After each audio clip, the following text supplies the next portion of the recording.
Howdy, Fast Forward 289 back again with another video. In this video I want to show you how to grease the hinges on 60s, 70s, and pretty much any vehicles. It all works about the same.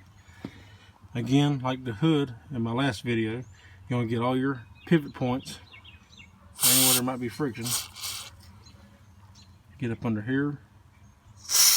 You want to get the pin really good. That's about it for that one.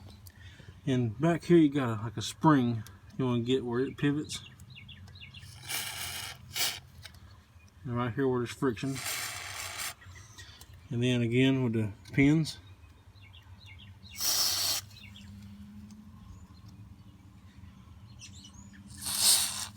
Then you have these little rollers down here. On some vehicles you don't have rollers, but in this case you do. Most 60s and 70s and even 80s have them.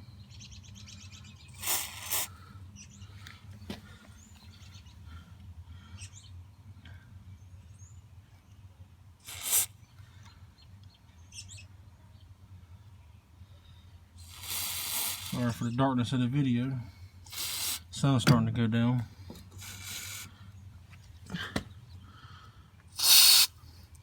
I had to get the bottom one really good because that's where dirt seems to settle the most. Alright, and that's pretty much all there is to it.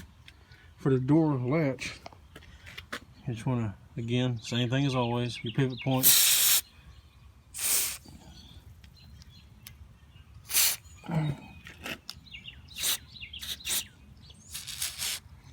And that's about it. You repeat the same process for the passenger side and you're good to go. Have a good day.